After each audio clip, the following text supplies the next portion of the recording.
Hello， 大家好，欢迎收看最新一期节目，我是小渊。一个曾经入伍10年的军人，退伍后却变成了一个畜生，甚至还为年仅21岁的女友下身挖洞上锁。他为何要这样做？两人背后究竟又藏着什么故事？今天我们就来一探究竟。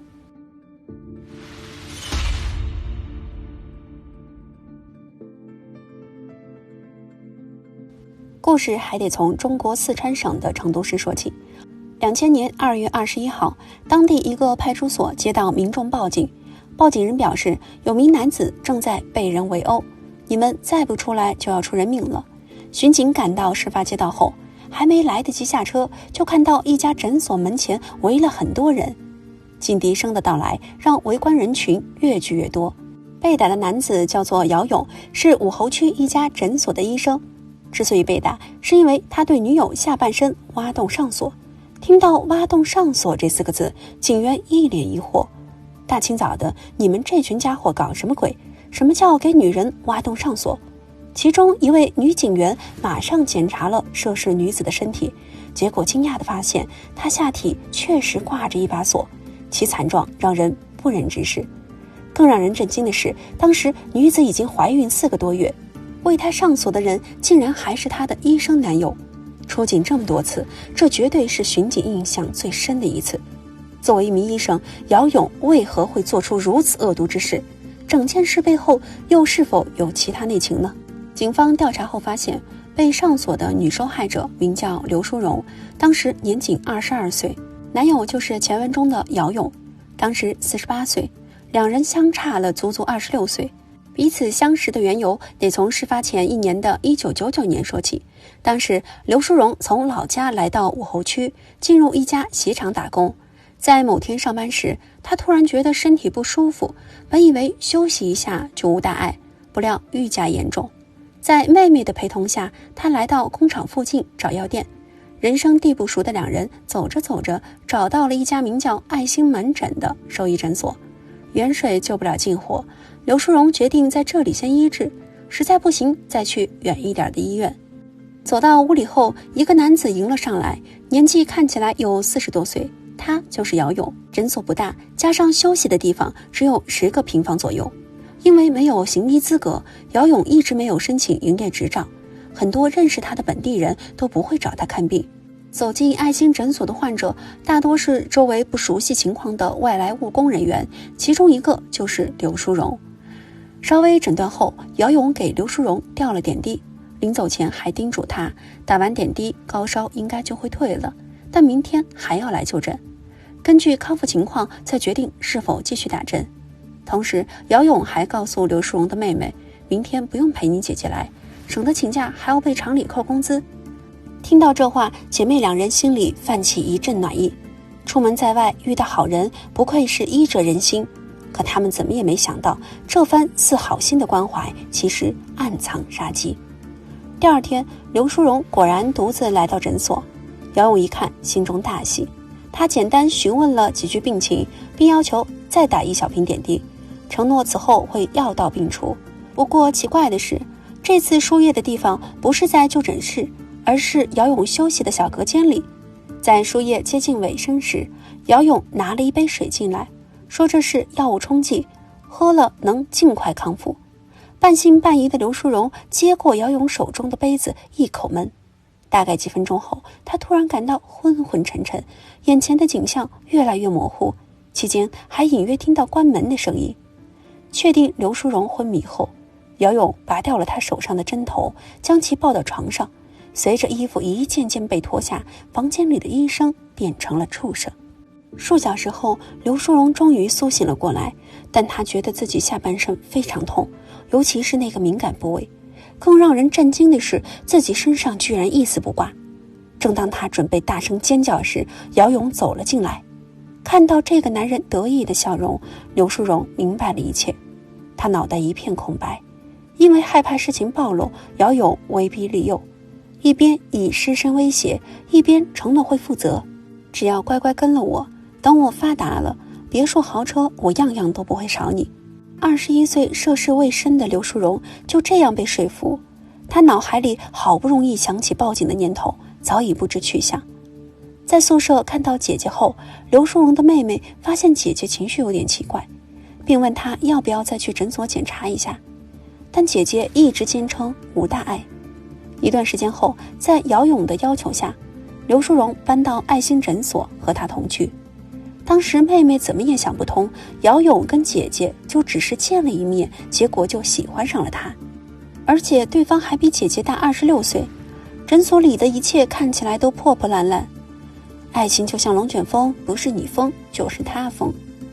刘淑荣搬过来后，为了庆祝自己告别单身，也为了炫耀自己找了个年轻小迷妹，姚勇特地请了几个朋友聚餐。饭桌上他宣称刘淑荣是自己刚过门的妻子，即使两人根本没登记领证。同时姚勇还要到了女友老家的地址，给未来的岳父岳母写了信，在信中以女友的口吻说自己找了个男友，对方是医科大学的高材生，不仅人长得帅，还很能干。写完信后，姚勇还不忘加个红包，里面装着300元人民币的现金，撒谎说这是男友的心意。刘淑荣的父母收到信件后，觉得有点不可思议，大字不识几个的女儿居然找了个高材生。虽然有点怀疑，但想到只要女儿过得好，那他们就一切放心了。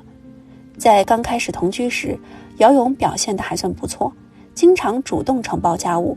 刘淑荣一度以为自己找了个好男人，很快就能过上幸福的生活，便直接辞去了厂里的工作，甚至还放弃了最后1个月的工资。事实证明，他还是太年轻了。因为长相甜美，总有一些不知情的年轻小伙喜欢跟刘淑荣搭讪。考虑到女友跟自己的年龄差，以及每天收入平平的药店生意，姚勇内心越来越不安。每次女友很晚回来时，他就会习惯性打听女友的行踪。起初这种不安和担心只是徘徊在脑海里，后来直接反映到行为上。当有其他男人和刘淑荣交流时，姚勇总会一脸不快。男友莫名其妙的反应让刘淑荣越来越无奈，一个喜欢联想，一个不爱解释。就这样，姚勇强烈的控制欲和占有欲，最后演变成了肢体暴力。刘淑荣不管承不承认都得挨打，实在受不了的他，后来索性直接揽下了种种莫须有的罪行。为了惩罚女友，姚勇还会强迫女友写检讨书，但只有小学文化的女友大字都不认识几个，更不要说要写成百上千的文章。为此，姚勇就列出大纲，包括出轨对象的身份信息，甚至还要写出2人偷情的过程，越详细越好。为了不挨打，刘淑荣只好瞎编，把自己自从打工认识的男性都写在了检讨书中，上到70、80岁的老人，下至10几岁的未成年男性。不出意外，写完检讨书拿给男友后，刘淑荣又得挨上一顿咒骂和毒打。姚勇经常威胁说，你要是敢跑，我就把你全家都整死。一番吓唬后，他又会温柔地安抚女友，亲爱的，我这么做也是因为爱你，毕竟你还年轻，是男人看了都会动心。我要是不管着你，还不知道你哪天会被哪匹狼叼走了。虽然经常遭到不公的对待，但刘淑荣却一直没离开姚勇。我们不知道她到底是因为害怕，还是因为听信了男友的鬼话。后来某天，刘淑荣的妹妹刘淑华来诊所看望姐姐，不巧的是姐姐刚好不在。在刘淑华转身离开时，姚勇拦下了她，来都来了就不要急着走啊，先坐下喝杯水，你姐很快就会回来了。这时姚勇端来一杯水，但水的颜色非常奇怪，似乎还有一股异味。刘淑华心里一惊，马上起身离开。姚勇见事情败露后，冲到门口把卷闸门拉了下来，然后一把抱住女友的妹妹。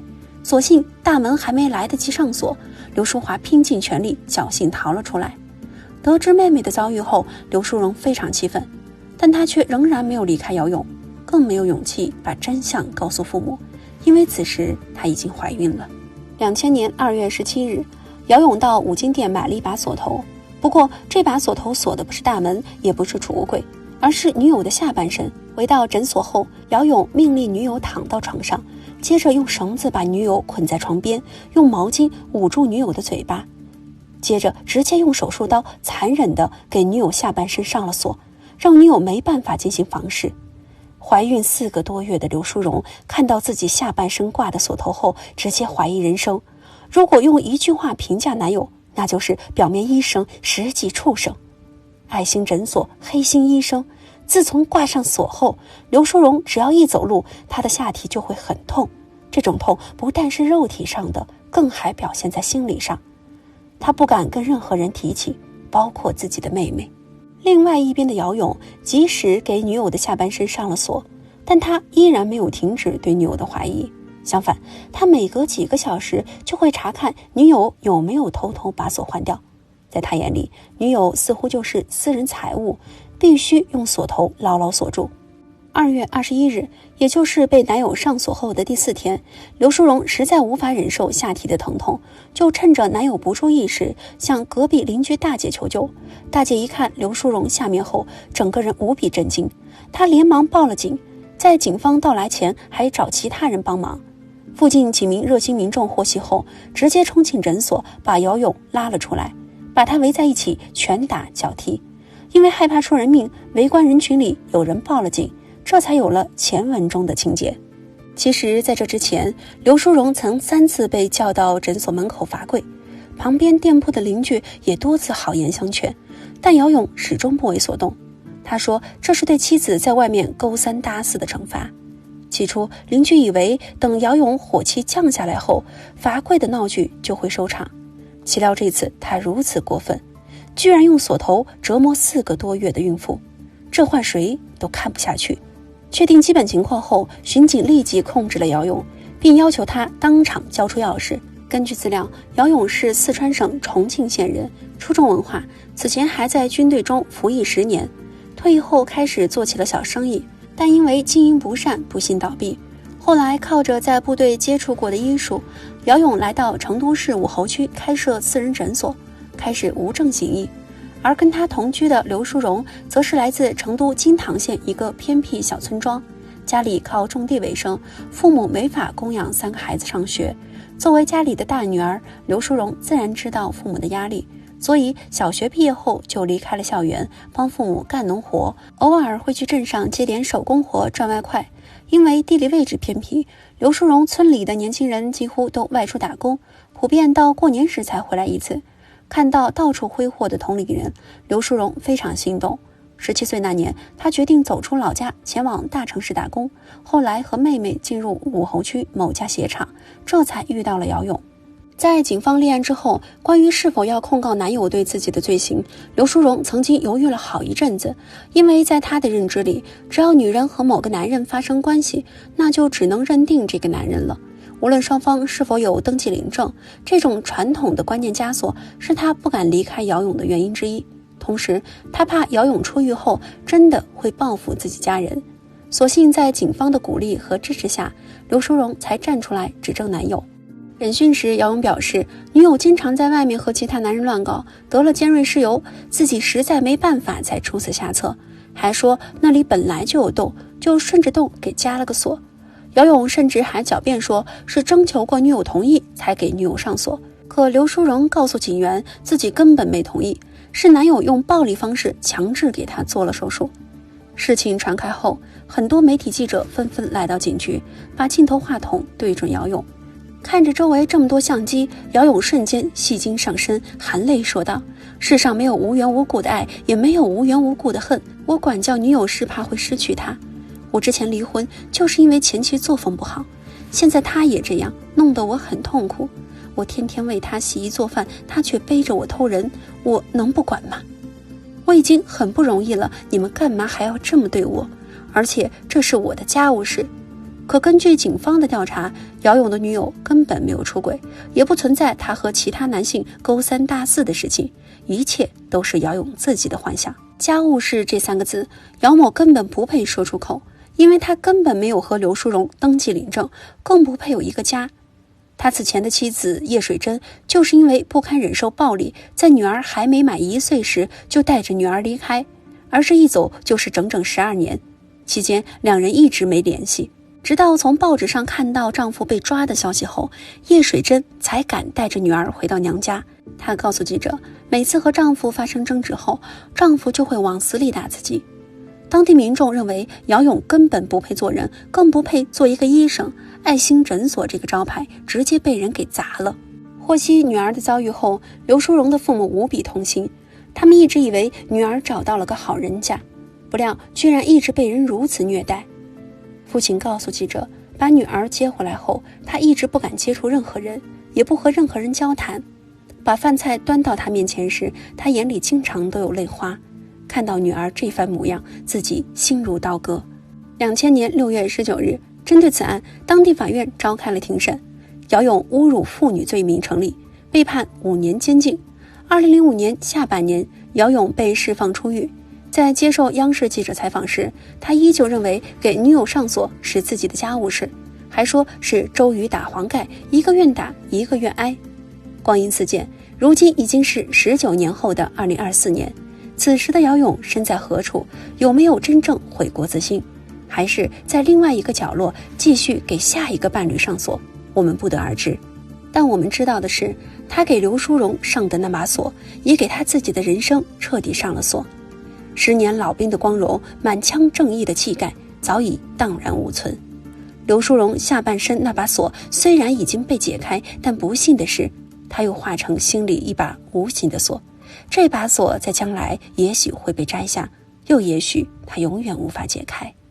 我是小渊，我们下期再见。